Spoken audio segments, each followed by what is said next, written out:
ಬಂಧುಗಳೇ, ಇವತ್ತು ಮುಂಬರುವಂತ ಬೆಳಗಾವಿ ಲೋಕಸಭಾ ಚುನಾವಣೆಯ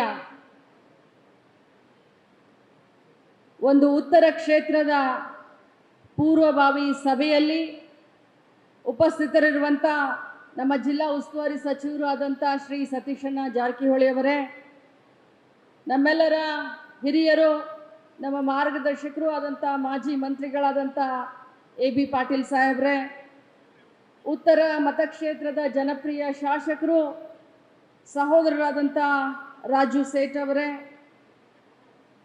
ಸಹೋದರ ವಿಧಾನ ಪರಿಷತ್ ಸದಸ್ಯರಾದಂಥ ಚಂದ್ರರಾಜ್ ಹಟ್ಟಿಹೊಳಿ ಅವರೇ,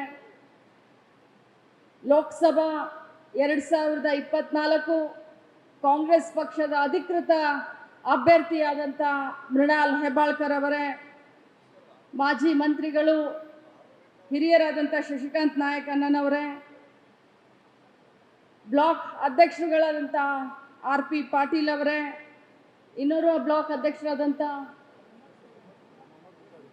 ಮೊಹಮ್ಮದ್ ಪಿರ್ಜಾದೆ ಅವರೇ, RK ಪಾಟೀಲ್ ಅವರೇ, ನಮ್ಮ ಜಿಲ್ಲಾ ಅಧ್ಯಕ್ಷರಾದಂಥ ವಿನಯ್ ನವಲ್ಗಟ್ಟಿ ಅವರೇ, ನಮ್ಮ ಮಾರ್ಗದರ್ಶಕರು ಹಿರಿಯರು ಆದಂಥ ಮಾಜಿ ಬೂಡಾ ಅಧ್ಯಕ್ಷರಾದಂಥ ಯುವರಾಜನ ಕದಂ ಅವರೇ, ಸಹೋದರ ಕಿರಣ್ ಸಾಧನವರವರೇ, ಫೈಜಾನ್ ಸೇಠ್ ಅವರೇ, ನಮ್ಮ ಬೆಳಗಾವಿ ಬಾರ್ ಅಸೋಸಿಯೇಷನ್ನ ಅಧ್ಯಕ್ಷರು ಆದಂಥ ಸಹೋದರಾದಂಥ ಕ್ಯೂಡ್ಸನ್ ಅವರವರೇ, ಸುನಿಲ್ ಹನುಮನ್ನವರವರೇ, ಪ್ರದೀಪ್ ಅವರೇ,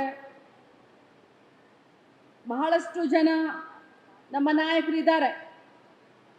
ಅವರೆಲ್ಲ ಇರೋದ್ರಿಂದನೇ ಇವತ್ತು ಇಷ್ಟು ಪಕ್ಷ ಬಲಿಷ್ಠ ಆಗಿದೆ, ನಾವು ಇಷ್ಟೊಂದು ಶಕ್ತಿಯುತ ಆಗಿದ್ದೀವಿ. ಮುಜಮಿಲ್ ಧೋನಿ ಅವರೇ, CB ಪಾಟೀಲ್ ಅಣ್ಣನವರೇ, ಬೈರೇಗೌಡ್ರೆ, ಸುಧೀರ್ ಗಡ್ಡೆ ಅವರೇ, ನಮ್ಮ ರಾಜ್ದೀಪ್ ಕೌಸಲ್ಗಿ ಅವರೇ, ಮಲ್ಲೇಶಣ್ಣ ಚೌಗ್ಲೆ ಅವರೇ, ಸಲೀಂ ಭಯ್ಯ, ಬಸು ಸೇಗಾವಿ ಅವರೇ, ನಮ್ಮ ಸೇವಾದಳದ ಶಕೀಲ್ ಮುಲ್ಲಾ ಅವರೇ, ಮಹಿಳಾ ಕಾಂಗ್ರೆಸ್ನ ಎಲ್ಲ ಪದಾಧಿಕಾರಿಗಳೇ, ನಮ್ಮ ಪಕ್ಷದ ಮುಂಚೂಣಿ ಘಟಕದ ಎಲ್ಲ ಅಧ್ಯಕ್ಷರೇ, ಮಾಧ್ಯಮದ ಎಲ್ಲ ನನ್ನ ಸಹೋದರರೇ ಮತ್ತು ಕುಳಿತಂಥ ಎಲ್ಲ ನಮ್ಮ ಪಕ್ಷದ ಮುಖಂಡರೇ, ಕಾರ್ಯಕರ್ತರೇ, ಅಭಿಮಾನಿಗಳೇ, ಇವತ್ತು ತಮಗೆಲ್ಲ ಗೊತ್ತಿದೆ, ಇನ್ನು 45 ದಿನದಲ್ಲಿ ಈ ದೇಶದ ಗದ್ದುಗೆಗೆ ಲೋಕಸಭಾ ಚುನಾವಣೆ ಇದೆ. ನಾನು ಅಲ್ಲಿ ಕೂತ್ಕೊಂಡು ನೋಡ್ತಾ ಇದ್ದೆ, ಗಂಡಸರೆಲ್ಲ ಈ ಕಡೆ ನೋಡ್ತಾ ಇದ್ರೆ, ಹೆಣ್ಮಕ್ಳೆಲ್ಲ ಆ ಕಡೆ ಯಾಕೆ ಅಂತ. ಆಮೇಲೆ ನಾನು ನೋಡಿದೆ ಅಲ್ಲಿ ಸ್ಕ್ರೀನ್ ಇದೆ, ಅದಕ್ಕೆ ಅವ್ರು ಆ ಕಡೆ ನೋಡ್ತಾ ಇದ್ದಾರೆ. ಈ ಸ್ಕ್ರೀನನ್ನು ಹಾಕಿ ಭಾಳ ಒಳ್ಳೆ ಕೆಲಸ ಮಾಡಿದ್ರು ಆಯೋಜಕರು, ಭಾಳ ಸಂತೋಷ.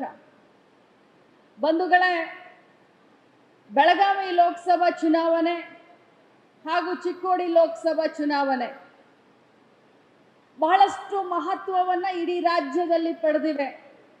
ಯಾಕಂತಂದ್ರೆ ಕಾಂಗ್ರೆಸ್ ಪಕ್ಷ ಈ ಬಾರಿ ಕರ್ನಾಟಕ ರಾಜ್ಯದಲ್ಲಿ ಹೊಸ ಮುಖಗಳಿಗೆ ಮತ್ತು ಯುವಕರಿಗೆ, ಅದರಲ್ಲೂ ಮಹಿಳೆಯರಿಗೆ ಜಾಸ್ತಿ ಒಂದು ಟಿಕೆಟನ್ನು ಘೋಷಣೆ ಮಾಡಿದೆ. ಭಾರತ ದೇಶವನ್ನು ನಾವು ಯುವಕರ ದೇಶ ಅಂತ ಹೇಳ್ತೀವಿ, ಯಂಗ್ ನೇಷನ್ ಅಂತ ಹೇಳ್ತೀವಿ. ಯುವಕರ ಈ ದೇಶದ ಒಂದು ಭವಿಷ್ಯವನ್ನು ಕಟ್ಟಲಿಕ್ಕೆ ಸಮರ್ಥರು ಅಂತ ನಾವು ಯಾವತ್ತಿದ್ರೂ ಭಾಷಣದಲ್ಲಿ ಹೇಳ್ತಾ ಇರ್ತೀವಿ. ನಮ್ಮೆಲ್ಲ ಬೆಳಗಾವಿ ಜಿಲ್ಲಾ ಮುಖಂಡರ ಆಶೀರ್ವಾದ, ಸತೀಶ್ ಅಣ್ಣನವರ ಆಶೀರ್ವಾದ, ಪ್ರಕಾಶ್ ಹುಕ್ಕೇರಿ ಅವರ ಆಶೀರ್ವಾದ, ಜೊತೆಯಲ್ಲಿ ಮಾನ್ಯ ಮುಖ್ಯಮಂತ್ರಿಗಳಾದಂಥ ಸಿದ್ದರಾಮಯ್ಯನವರು ಮತ್ತು DK ಶಿವಕುಮಾರ್ ಅವರ ಆಶೀರ್ವಾದದೊಂದಿಗೆ ಇವತ್ತು ನನ್ನ ಮಗನಾದ ಮೃಣಾಲ್ ಹೆಬ್ಬಾಳ್ಕರ್ಗೆ ಈ ಒಂದು ಟಿಕೆಟ್ ಸಿಕ್ಕಿದೆ. ನಾನು ಅವರೆಲ್ಲರಿಗೂ ಕೂಡ ಚಿರಋಣಿ ಅಂತ ಹೇಳಲಿಕ್ಕೆ ಬಯಸ್ತೇನೆ. ಜೊತೆಯಲ್ಲಿ ಒಂದು ಭಾಷೆಯನ್ನು ಕೂಡ ಕೊಡ್ತೀನಿ. ಬೆಳಗಾವಿ ಪಾರ್ಲಿಮೆಂಟು ಮತ್ತು ಚಿಕ್ಕೋಡಿ ಪಾರ್ಲಿಮೆಂಟ್ ಈ ಬಾರಿ ನಾವು ಖಂಡಿತವಾಗ್ಲೂ ಕಾಂಗ್ರೆಸ್ ತೆಕ್ಕೆಗೆ ತೆಗೆದುಕೊಂಡು ಹೋಗ್ತೀವಿ ಅಂತ ಹೇಳಿ ತಮ್ಮ ಮುಖಾಂತರ ಒಂದು ಭಾಷೆಯನ್ನು ಕೊಡಲಿಕ್ಕೆ ಬಯಸ್ತೇನೆ. ಬಂಧುಗಳೇ, ಇಲ್ಲಿ ಇಷ್ಟೊಂದು ಸಂಖ್ಯೆಯಲ್ಲಿ ನನ್ನ ಮಹಿಳೆಯರು ಬಂದಿದ್ದಾರೆ. ಅವರೆಲ್ಲರಿಗೂ ನಾನು ವಿನಂತಿಯನ್ನು ಮಾಡಿಕೊಳ್ಳಿಕ್ಕೆ ಬಯಸ್ತೇನೆ. ಚುನಾವಣಾ ಪೂರ್ವ ನಾನು ಅನೇಕ ಸಂದರ್ಭದಲ್ಲಿ ಭಾಷಣ ಮಾಡಬೇಕಾದ್ರೆ ಬೆಲೆ ಏರಿಕೆ ಎಷ್ಟಾಗಿದೆ, ಗ್ಯಾಸ್ ಸಿಲಿಂಡರ್ ಬೆಲೆ ಎಷ್ಟಾಗಿದೆ, ಎಷ್ಟು ವೆಜಿಟೇಬಲ್ಗಳ ಬೆಲೆ ಜಾಸ್ತಿ ಆಗಿದೆ, ದಿನಸಿ ಪದಾರ್ಥದ ಬೆಲೆ ಜಾಸ್ತಿ ಆಗಿದೆ, ಈ ಬೆಲೆ ಏರಿಕೆ ಬಗ್ಗೆ ಏನಾದರೂ ನಾವು ಮಾಡ್ತೀವಿ, ಕಾಂಗ್ರೆಸ್ ಪಕ್ಷಕ್ಕೆ ನೀವು ಆಶೀರ್ವಾದ ಮಾಡಿ ಅಂತ ಕೇಳ್ತಾ ಇದ್ವಿ. ಅದೇ ಪ್ರಕಾರ ನಾ ಭೂತೋ ನಾ ಭವಿಷ್ಯತೋ ರಾಜ್ಯದಲ್ಲಿ 135 ಸೀಟ್ಗಳನ್ನ ಗೆಲ್ಲಿಸಿ ನಮ್ಮ ಕಾಂಗ್ರೆಸ್ ಪಕ್ಷದ ಸರ್ಕಾರವನ್ನ ಮಾಡಲಿಕ್ಕೆ ತಾವೆಲ್ಲರೂ ಕೂಡ ಸಹಾಯವನ್ನ ಮಾಡಿದ್ರು. ಕೊಟ್ಟ ಭಾಷೆಯನ್ನ ಉಳಿಸ್ಕೊಳ್ಳೋದಕ್ಕೆ ನಮ್ಮ ನಾಯಕರು ಏನು ಭಾಷೆಯನ್ನ ಕೊಟ್ಟಿದ್ರು ಆ ಭಾಷೆಯನ್ನ ಉಳಿಸ್ಕೊಳ್ಳೋಕೆ 5 ಗ್ಯಾರಂಟಿ ಯೋಜನೆಗಳನ್ನ ಅನುಷ್ಠಾನ ತಂದ್ವಿ. ಇವತ್ತು ನಾವು ಸುಮಾರು ಕಡೆ ಹೋಗ್ತಾ ಇರ್ತೀವಿ, ಎಲ್ಲ ಕಡೆ ಎಲ್ಲ ಸಂದರ್ಭದಲ್ಲಿ ನಾವು ಜನರನ್ನ ವಿಚಾರಣೆ ಮಾಡ್ತಾ ಇರ್ತೀವಿ. ಏನ್ರಮ್ಮ ನಾವು ಕೊಟ್ಟಂತ ಗ್ಯಾರಂಟಿಯಿಂದ ತಾವು ಖುಷಿಯಾಗಿದ್ದೀರಾ? ನಮ್ಮ ಗ್ಯಾರಂಟಿಗಳು, ನಮ್ಮ ಗೃಹಲಕ್ಷ್ಮಿ ತಮಗೆಲ್ಲಾದ್ರೂ ತಮ್ಮ ಜೀವನದಲ್ಲಿ ಸಹಾಯ ಆಗ್ತಾ ಇದೆಯಾ ಅಂತ ಕೇಳುವಂತ ಸಂದರ್ಭದಲ್ಲಿ ನಾನು ಪ್ರಾಮಾಣಿಕವಾಗಿ ನನ್ನ ಮಹಿಳೆಯರಿಗೆ ಕೇಳ್ತೀನಿ, ನಿಮಗೆ ತಿಂಗಳಿಗೆ ಬರುವಂತ ಗೃಹಲಕ್ಷ್ಮಿ 2,000 ರೂಪಾಯಿ ಉಪಯೋಗ ಆಗಿದ್ರೆ ಕೈ ಎತ್ತಿ ನೋಡೋಣ. ಅವ್ರು ಕೈ ಎತ್ತಿದ್ರು ನಮಗೇನು ಅಂತ ನೀವು ಸಿಟ್ಟಾಗಕ್ಕೆ ಹೋಗ್ಬೇಡಿ. ನಿಮಗೋಸ್ಕರ ನೀವು ದುಡಿದು ಏನು ನಮ್ಮ ಬಸನ್ನ ನಗ್ತಾ ಇದ್ದಾನೆ, ಮಾರ್ಟಿನ್ ನಗ್ತಾ ಇದ್ದಾನೆ. ನಿಮಗೋಸ್ಕರ ನಿಮ್ಮ ಜೇಬ್ನಲ್ಲಿ ಇರುವಂತ ಹಣ ಖರ್ಚಾಗಬಾರ್ದು, ಮಹಿಳೆಯರು ತಮ್ಮನ್ನ ಕಾಡಿಸಬಾರ್ದು ಅಂತ ಹೇಳಿ ಇವತ್ತು ಮಾನ್ಯ ಸಿದ್ದರಾಮಯ್ಯನವರು ಮತ್ತು ಸತೀಶಣ್ಣ ಜಾರಕಿಹೊಳಿ ಅವರು ನಾವು ಕೂಡ್ಕೊಂಡು ಗೃಹಲಕ್ಷ್ಮಿ ಮನೆಯ ಯಜಮಾನಿಗೆ 2,000 ರೂಪಾಯಿ ಅಂತ ಹಾಕ್ತಾ ಇದೀವಿ. ಇಂಡೈರೆಕ್ಟ್ ಆಗಿ ಅದು ನಿಮಗೆ ಸಪೋರ್ಟ್ ಮಾಡ್ತಾ ಇದೀವಿ ಅಂತ ಅರ್ಥ. ಇವತ್ತು ಕರೆಂಟ್ ಬಿಲ್ ಬಂದಾಗ ನಿಮ್ಮ ಹತ್ರನೇ ಇಸ್ಕೊಳ್ತಾ ಇದ್ರು 500, 600, 700. ಆದ್ರೆ ನಿಮ್ಮ ಜೇಬ್ನಲ್ಲಿ 500, 600, 700 ಇರ್ಲಿ ಅಂತ ಹೇಳಿ ಕರೆಂಟ್ ಬಿಲ್ಲನ್ನು ಕೂಡ ನಾವು ಇವತ್ತು 0 ಬಿಲ್ ಮಾಡಿದ್ದೀವಿ. ಇಂತೆಲ್ಲ ಅನೇಕ ಕಾರ್ಯಕ್ರಮಗಳು ಜನಪರವಾದಂಥ, ಬಡವರ ಪರವಾದಂಥ, ಸಾಮಾಜಿಕ ಬದ್ಧತೆ ನ್ಯಾಯವನ್ನ ನೀಡುವಂಥ ಕಾರ್ಯಕ್ರಮಗಳನ್ನ, ಅದರಲ್ಲೂ ಮಹಿಳಾ ಆರ್ಥಿಕ ಸಬಲೀಕರಣದ ಕಾರ್ಯಕ್ರಮವನ್ನ ಇಡೀ ವಿಶ್ವದಲ್ಲಿ, ನಮ್ಮ ದೇಶದಲ್ಲಂತರೂ ಬಿಡಿ, ಇಡೀ ವಿಶ್ವದಲ್ಲಿ ಯಾರಾದರೂ ಮಾಡಿದ್ರೆ ಅದು ಕರ್ನಾಟಕದ ಕಾಂಗ್ರೆಸ್ ಪಕ್ಷದ ಸರ್ಕಾರ ಅಂತ ಹೆಮ್ಮೆಯಿಂದ ಹೇಳ್ಕೊಳ್ಳೋಣ. ಬಂಧುಗಳು, ಇವತ್ತು ಮತ್ತೆ ಸಂದರ್ಭ ಬಂದಿದೆ. ರಾಷ್ಟ್ರದ ಒಂದು ರಾಜಕಾರಣ ಅವಕಾಶವಂತೂ ಸಿಕ್ಕಿದೆ. ಒಂದು ಉಪಕಾರ ಸ್ಮರಣೆಯನ್ನ ನಾವು ನೆನೆಸ್ಕೊಂಡು ಮುಂಬರುವಂತ ದಿನದಲ್ಲಿ ಇನ್ನೂ ಒಳ್ಳೆ ಕೆಲಸ ನಮ್ಮ ಬೆಳಗಾವಿಗೆ ಆಗಬೇಕಾಗಿತ್ತು. ತಮ್ಮೆಲ್ಲರ ಆಶೀರ್ವಾದವನ್ನ ನನ್ನ ಮಗ ಕೇಳ್ದ, ಕಾಂಗ್ರೆಸ್ ಪಕ್ಷದ ಅಭ್ಯರ್ಥಿ ಕೇಳ್ದ. ಒಬ್ಬ ಯುವಕ ಇದ್ದಾನೆ, ನಂತರನೇ ಕೆಲಸ ಮಾಡ್ಬೇಕನ್ನುವಂತ ಹಂಬಲ ಇಟ್ಕೊಂಡಿದ್ದಾನೆ. ಯಾವುದೇ ಜಾತಿ, ಯಾವುದೇ ಭಾಷೆ, ಯಾವುದೇ ಧರ್ಮ, ಎಲ್ಲರೂ ಮಾನವ ಧರ್ಮ ಅಂತ ಹೇಳ್ಕೊಂಡು ಬಸವಣ್ಣನವರ ತತ್ವದಲ್ಲಿ, ಬಾಬಾ ಸಾಹೇಬ್ ಅಂಬೇಡ್ಕರ್ ಅವರ ಸಂವಿಧಾನದಲ್ಲಿ, ಪೈಗಂಬರ್ ಅವರ ಸಂದೇಶ ಯಾವ ರೀತಿ ಇದೆಯೋ, ಮಹಾತ್ಮ ಗಾಂಧೀಜಿಯವರ ಆಶಯ, ಆ ಎಲ್ಲ ಸಂಸ್ಕೃತಿಯನ್ನ ಮೈಗೂಡಿಸ್ಕೊಂಡು ಸರ್ವೇ ಜನ ಸುಖಿನೋ ಭವ ಅನ್ನುವಂಥ ಒಂದು ವೇದ ವಾಕ್ಯದೊಂದಿಗೆ ರಾಜಕಾರಣಕ್ಕೆ ಧುಮುಕಿದ್ದಾನೆ. ನಿಮ್ಮೆಲ್ಲರ ಆಶೀರ್ವಾದ ಬೇಕು ಅವನಿಗೆ. ನಮ್ಮ ಬೆಳಗಾವಿಯನ್ನ ರಾಜ್ಯದ 2ನೇ ರಾಜಧಾನಿ ಅಂತ ಕರೀತಾರೆ. ಆದ್ರೆ 2ನೇ ರಾಜಧಾನಿಯನ್ನ, ಆ ಬೆಳಗಾವಿ ಹೆಸರನ್ನ ಡೆಲ್ಲಿಯ ಲೋಕಸಭೆಯಲ್ಲಿ ಧ್ವನಿಸಬೇಕು ಅಂತಂದ್ರೆ, ನಿಮ್ಮ ಧ್ವನಿಯನ್ನ ಅಲ್ಲಿ ಕೇಳಿಸ್ಬೇಕು ಅಂತಂದ್ರೆ, ಒಬ್ಬ ಯುವಕ, ಒಬ್ಬ ಕಲಿತಂತವನು ಬೆಳಗಾವಿಗೆ ಏನಾದ್ರೂ ಮಾಡಬೇಕು ಅಂತ ಒಂದು ತುಡಿತ ಬಯಕೆಯನ್ನ ಇಟ್ಟುಕೊಂಡಂತ ಒಬ್ಬ ಯುವಕನಿಗೆ ತಮ್ಮ ಆಶೀರ್ವಾದವನ್ನ ಮಾಡಿ. ನನಗೆ ವಿಶ್ವಾಸ ಇದೆ, ನಮ್ಮ ಪಕ್ಷದ ಕಾರ್ಯಕರ್ತರು ನಿಸ್ವಾರ್ಥತೆಯಿಂದ ಹಗಲಿರ್ಲು ಕೆಲಸ ಮಾಡಿ ಪಕ್ಷದ ಸರ್ಕಾರವನ್ನ ತೆಗೆದುಕೊಂಡು ಬಂದಿದ್ದೀರಾ.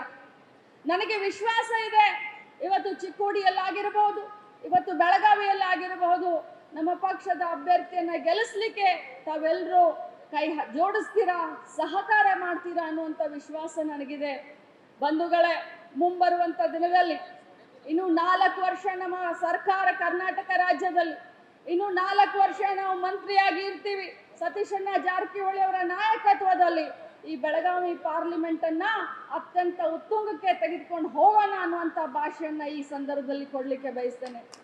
ಸುಮಾರು 400ಕ್ಕಿಂತ ಜಾಸ್ತಿ, 400 ಕೋಟಿ ಒಂದು ಫ್ಲೈಓವರ್ ಅನ್ನ ಈಗಾಗಲೇ ನಮ್ಮ ಬೆಳಗಾವಿ ಸಿಟಿಗೆ ಸತೀಶಣ್ಣ ಜಾರಕಿಹೊಳಿ ಅವರು ತಮ್ಮ ಡಿಪಾರ್ಟ್ಮೆಂಟ್ನಿಂದ ಕೊಟ್ಟಿದ್ದಾರೆ. ಬರೀ ಫ್ಲೈಓವರ್ ಅಷ್ಟೇ ಅಲ್ಲ, ಇನ್ನು ಅನೇಕ ಯೋಜನೆಗಳನ್ನ ನಾವು ತರ್ತೀವಿ. ಅದರಲ್ಲೂ ಸ್ಪೆಷಲಿ ಇಂಡಸ್ಟ್ರಿಗಳು, ಯಾಕಂತಂದ್ರೆ ನಮ್ಮ ಬೆಳಗಾವಿನಲ್ಲಿ ಎಷ್ಟು ಇಂಜಿನಿಯರ್ ಕಾಲೇಜ್ ಇದಾವೆ ಗೊತ್ತಾ ನಿಮಗೆ? ಎಷ್ಟಿದಾವಪ್ಪ ಇಂಜಿನಿಯರಿಂಗ್ ಕಾಲೇಜು? ಎಷ್ಟಿದಾವೆ? 8 ಇಂಜಿನಿಯರಿಂಗ್ ಕಾಲೇಜ್. ಬೆಳಗಾವಿ ಸಿಟಿನಲ್ಲಿ 7, 8 ಇಂಜಿನಿಯರಿಂಗ್ ಕಾಲೇಜು, 3 ಮೆಡಿಕಲ್ ಕಾಲೇಜು. ಬೆಳಗಾವಿನಲ್ಲಿ ಏರ್ಪೋರ್ಟ್ ಇದೆ, ಬೆಳಗಾವಿನಲ್ಲಿ ರೈಲ್ವೆ ಸ್ಟೇಷನ್ ಇದೆ, ಬೆಳಗಾವಿ ವಾತಾವರಣ ಚೆನ್ನಾಗಿದೆ, ಬೆಳಗಾವಿ ಜನ ಚೆನ್ನಾಗಿದ್ದಾರೆ. ಆದರೆ ಬೆಳಗಾವಿ ಬೇರೆ ಜಿಲ್ಲೆಗಳಿಗೆ, ಬೇರೆ ಸಿಟಿಗಳಿಗೆ ನಾವು ಹೋಲನೆ ಮಾಡಿದ್ರೆ ನಮ್ಮ ಅಭಿವೃದ್ಧಿ ಅಷ್ಟಾಗ್ತಾ ಇಲ್ಲ. ಯಾಕಂತಂದ್ರೆ ನಮಗೆ ಅಭಿವೃದ್ಧಿ ಮಾಡುವಂತ ಸಂಸದರು ಬೇಕಾಗಿದ್ದಾರೆ. ರಾಜ್ಯ ಸರ್ಕಾರದಿಂದ ಏನೆಲ್ಲ ಮಾಡಬೇಕು ಅದನ್ನ ನಾವೆಲ್ಲ ಮಾಡ್ತಾ ಇದ್ದೀವಿ. ಆದರೆ ಕೇಂದ್ರ ಸರ್ಕಾರದಿಂದ ನಮ್ಮ ಈ ಒಂದು ಭಾಗಕ್ಕೆ ಬರುವಂತ ನಿಧಿ ಇರಬಹುದು, ಯೋಜನೆಗಳಿರಬಹುದು, ಅದನ್ನ ತೆಗೆದುಕೊಂಡು ಬರ್ತೀನಿ ಅನ್ನುವಂತ ಒಬ್ಬ ಇಂಟ್ರೆಸ್ಟ್ ತಗೊಂಡು ಕೆಲಸ ಮಾಡುವಂತ ಒಬ್ಬ ಯುವಕ ಬೇಕು. ಆ ಒಂದು ಸಮಯ ಈಗ ಬಂದಿದೆ. ತಾವೆಲ್ಲರೂ ಆಶೀರ್ವಾದ ಮಾಡಿ ಈ ಚುನಾವಣೆಯಲ್ಲಿ ನೀವೆಲ್ಲರೂ ಭಾಗವಹಿಸಿ. ನಿಮ್ಮ ಸಹಕಾರ ಬಹಳಷ್ಟು ಅವಶ್ಯಕತೆ ಇದೆ. ಖಂಡಿತವಾಗ್ಲೂ ನಾನು ಯಾವ ರೀತಿ ಕೆಲಸ ಮಾಡ್ತೀನಿ ಆ ರೀತಿ ನನ್ನ ಅಭ್ಯರ್ಥಿ, ನನ್ನ ಮಗ ಆದಂತ ಮೃಣಾಲ್ ಹೆಬ್ಬಾಳ್ಕರ್ ಕೂಡ ಕೆಲಸ ಮಾಡ್ತಾರೆ. ತಮ್ಮ ಮನಸ್ಸನ್ನ, ತಮ್ಮ ವಿಶ್ವಾಸವನ್ನ ಖಂಡಿತವಾಗ್ಲೂ ಮುಂಬರುವಂತ ದಿನದಲ್ಲಿ ಗೆಲ್ತಾನೆ ಅನ್ನುವಂತ ಮಾತನ್ನ ಹೇಳ್ತಾ ಈ ಒಂದು ಕಾರ್ಯಕ್ರಮವನ್ನ ಉತ್ತರ ಭಾಗದ ಶಾಸಕರಾದಂಥ ರಾಜು ಸೇಠ್ ಅವರಾಗಿರ್ಬೋದು, 2 ಬ್ಲಾಕ್ ಅಧ್ಯಕ್ಷರುಗಳಾಗಿರ್ಬೋದು, ಎಲ್ಲರೂ ನಮ್ಮ ಸೇವಾದಳದವರಾಗಿರ್ಬೋದು, ವಿಶೇಷವಾಗಿ ಮಹಿಳೆಯರಾಗಿರ್ಬೋದು, ಬಹಳ ಚೆನ್ನಾಗಿ ಈ ಕಾರ್ಯಕ್ರಮವನ್ನು ಆಯೋಜನೆ ಮಾಡಿದ್ರ. ಬಿಸಿಲು ಭಾಳ ಇದೆ, ಆದರೆ ಆ ಬಿಸಿಲನ್ನು ಲೆಕ್ಕಿಸದೆ ನಮ್ಮ ದೇಶ, ನಮ್ಮ ಸಂವಿಧಾನ, ನಮ್ಮ ಜಿಲ್ಲೆ ಸುಭದ್ರ ಆಗಬೇಕು ಅಂತಂದ್ರೆ ಲೋಕಲ್ ಯಾರು ಬೇಕು? ಲೋಕಲ್ ಅವ್ರು ಬೇಕು.